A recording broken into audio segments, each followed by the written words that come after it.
लेकिन उस भेड़िए के अंदर काफी ताकत थी। वो भेड़िया राहिल को जख्मी कर देता है। इतने में गांव के कुछ लोग वहां से गुजर रहे थे। वो देखते हैं कि भेड़िया एक दूसरे से लड़ रहे हैं। तभी वो भेड़िए को भगा देती है, लेकिन राहिल जो भेड़िया बना हुआ था वो जख्मी हो जाता है। अरे ये भेड़िया क्यों नहीं भागा? पता नहीं भाई, लगता है ये काफी जख्मी हो गया है। चलो हकीम साहब को बुला कर लेकर आते हैं ताकि इसकी दवा दारू कर सकें और ये अपने वापस जंगल जा सके। चलो भाई। हाँ ठीक है। वो सब हकीम साहब को लेने चले जाते हैं। जैसे ही वो लोग वहाँ से जाते हैं तभी राहिल अपने असली रूप में आ जाता है।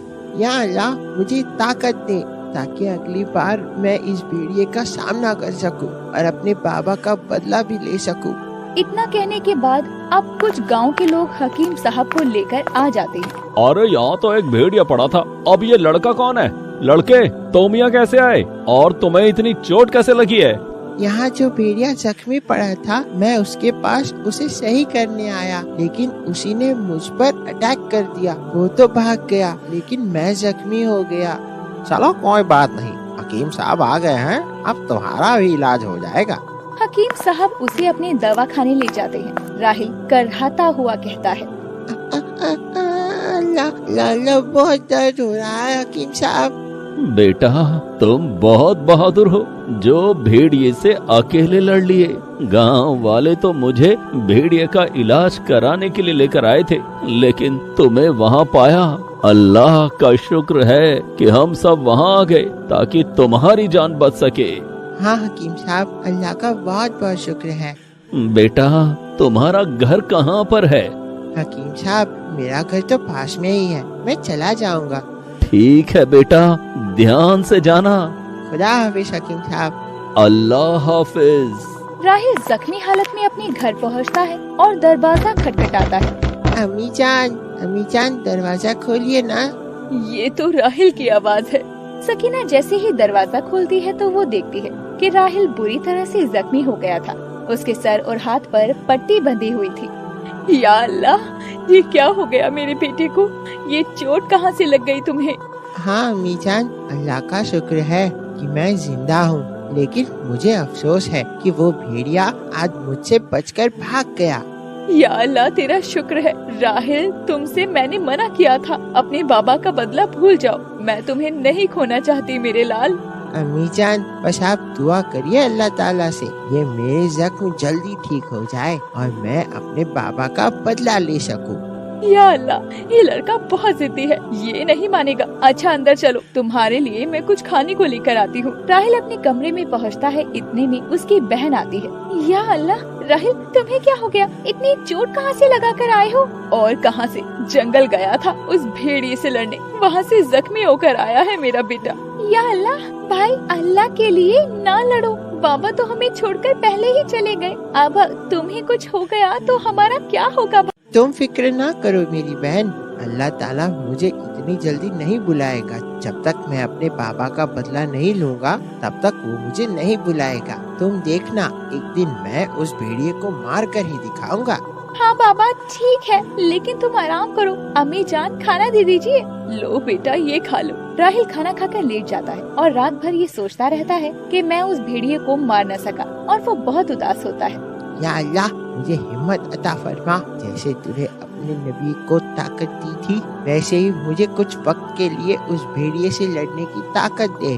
तभी रात के 12 बज जाते हैं और उस भेड़िए की आवाज आती है। और तभी बेटा, कुछ दिन का इंतजार और कर ले, तेरी मौत मेरे हाथों ही लिखी है।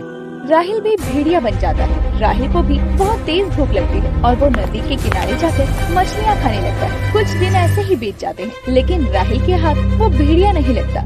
एक रोज जंगल में वो जाता है, लेकिन वो भेड़िया उसे नजर ही नहीं आता। या अल्लाह, भेड़िया कहाँ गया? कई दिनों से मैं जंगल जा रहा हूँ, लेकिन वो मिल ही नहीं रहा है। बेटा राहिल, तुम उदास क्यों बैठे हो? क्या करूँ अम्मी जान, मैं रोज जंगल जाता हूँ, लेकिन वो भेड़िया मुझे मिल ही नहीं रहा। हाँ, लगता है वो भेड़िया मेरे बेटे के डर से जंगल को छोड़कर भाग गया होगा।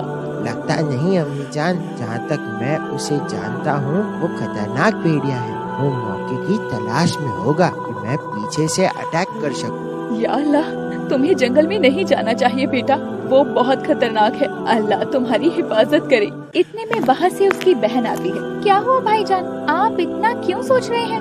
बहन, मुझे खाना अच्छा नहीं लगता है, ना ही सोना। मैं अपने बाबा की जान का बदला ले लूँगा, तब तक मैं चैन से सुकून से नहीं बैठूंगा।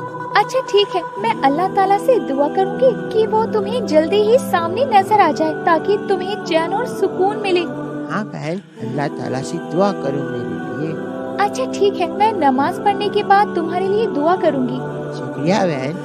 मरियम नमाज पढ़ने के बाद अल्लाह ताला से दुआ करती है कि मेरे भाई का उस भेड़िए से सामना हो जाए, ताकि उस भेड़िए को खत्म करके वो रात को चैन की नींद सो सके। राहिल अपने कमरे में सो रहा था। तभी रात के 12 बजे घड़ी में उस भेड़िए की आवाज आती है।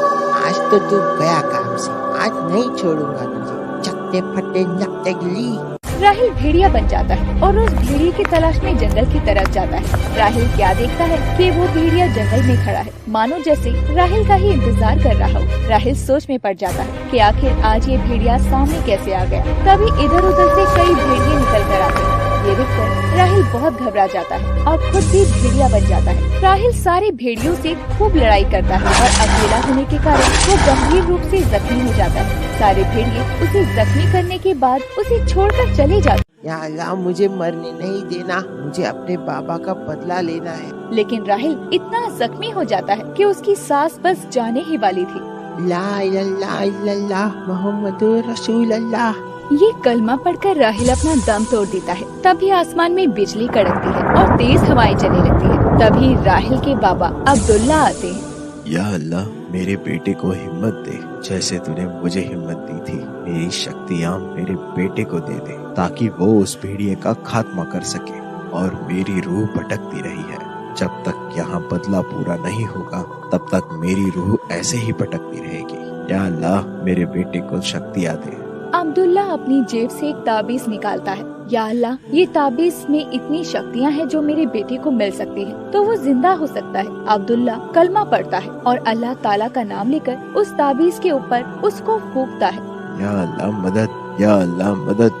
राहिल, तुम कभी अपने आप को अकेला मत समझना, क्योंकि कोई मरता नहीं, रूह केवल शरीर बदलता है। पुरानी जिंदगी नई जिंदगी बनकर वापस आती है। देखो राहिल, मैं तुम में जिंदा हो रहा हूँ, हमारी शक्तियाँ एक हो रही हैं, हम हमेशा एक साथ रहेंगे। मैं तुम में और तुम लोगों की याद में और तुम सबकी दुआओं में जिंदा रहूंगा। इतना कहकर अब्दुल्ला अपनी सारी शक्तियाँ राहिल को देकर चला जाता है। राहिल की आंखों से आंसू निकलते रहते हैं। तभी राहिल शक्तियों के साथ उठता है और भेड़िए की आवाज निकालता है और दौड़ता हुआ उन भेड़ियों के पीछे जाता है और सारे भेड़ियों को एक एक कर खत्म कर देता है और अपने बाबा का बदला ले लेता है। उस भेड़िए को घसीटता हुआ वो अपने घर ले जाता है। ये देखकर अम्मी जान की आंखों में आंसू आ जाते हैं। या अल्लाह, लाख लाख शुक्र है तेरा, आज इस भेड़िए का खात्मा हुआ। या अल्लाह, तेरा शुक्र है जो मेरा भाई सही सलामत है। बेटा, तुम्हें कहीं चोट तो नहीं लगी ना? अम्मी जान, ये मेरा दूसरा जन्म है। मैं कुछ समझी नहीं बेटा। जान, मैं तो मर चुका था, लेकिन अल्लाह ताला का करिश्मा हुआ और बाबा मेरे सामने वापस आ गए, जिन्होंने अपनी शक्तियाँ मुझे देकर मुझे नई जिंदगी दी है। माँ, या अल्लाह, तेरा शुक्र है। बाबा हम सबके साथ हमेशा है। या अल्लाह, तेरा लाख लाख शुक्र है। मेरे बाबा एक बहादुर इंसान थे, जिन्होंने जीते जी तो हमारी हिफाजत की और मरने के बाद भी तुम्हारी हिफाजत की। वो सब साथ में हाथ जोड़कर अल्लाह ताला से दुआ करते हैं कि या अल्लाह, तू बड़ा ही रहीम और करीम है, तू ही बचाने वाला है। अगर हमारी कहानी आपको अच्छी लगी हो तो इसे लाइक करें और शेयर करें। साथ ही ऐसी ही कहानियों के लिए हमारे चैनल को सब्सक्राइब कर लें। जोहर की अजान होते हुए, बेटा चलो नमाज के लिए आ जाओ, अजान हो गई है जोहर की। मोबाइल रख दो, बहुत देर से तुम लोग मोबाइल चला रहे हो, कम से कम नमाज का एहतराम तो रखो बेटा।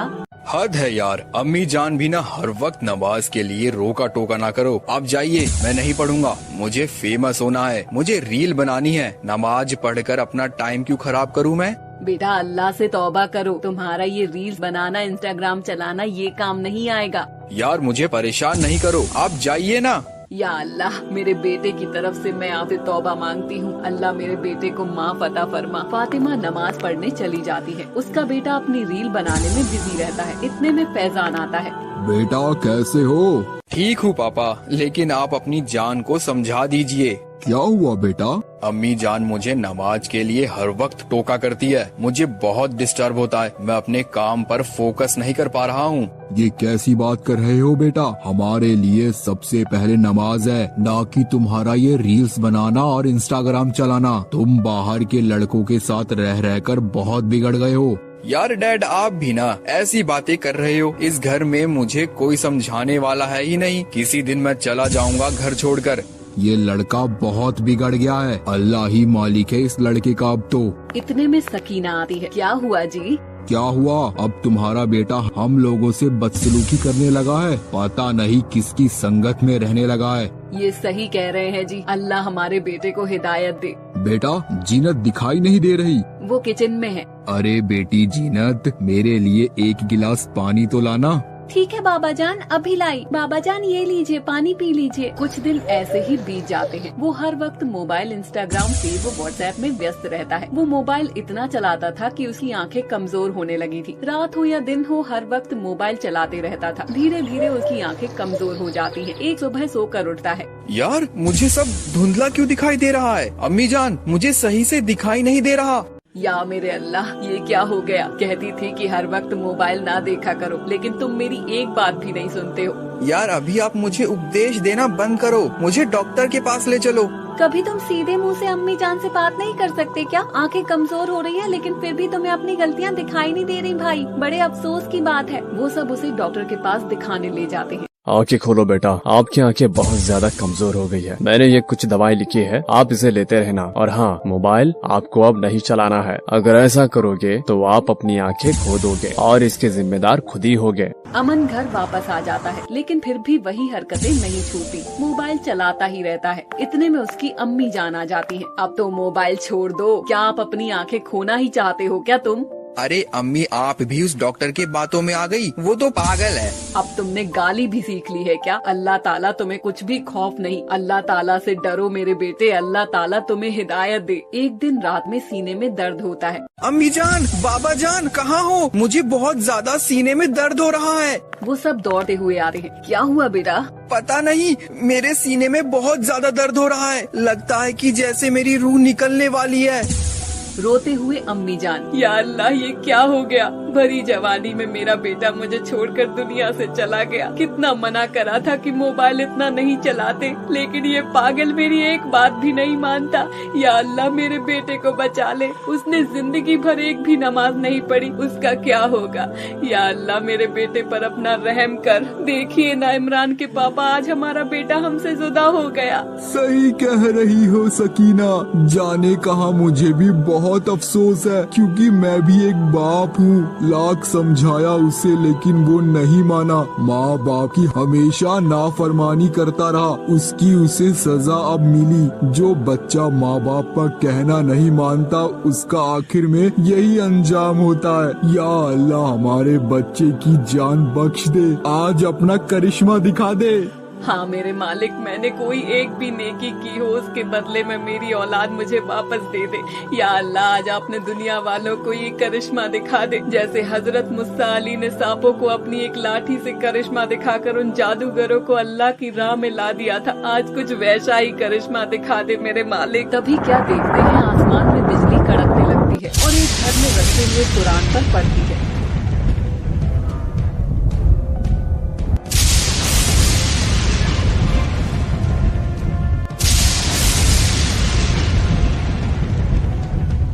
कुरान से गुजरकर उसके सीने में आ जाती है। उसके सीने से सारी वो शैतान की चीजें निकलती हैं, जिन्हें वो दिन रात देखकर सोता था।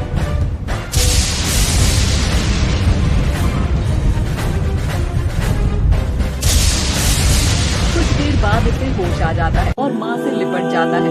अम्मी जान, मैं तो बहुत बड़ा गुनहगार था, नाफराम था। माँ तेरी इबादत मुझे आज बचा लिया। आज तूने मौत को भी मात दे दी। मुझे माफ कर दीजिए अम्मी जान, मैं आपका भी तो गुनहगार हूँ। मैं आज से अहद करता हूँ कि कभी नमाज ना छोड़ूंगा और कुरान की तिलावत करूँगा। अल्लाह मुझे माफ कर दे, जो तेरी इबादत ना की, जिंदगी भर मुझे माफ कर दे। अल्लाह, हक है अल्लाह।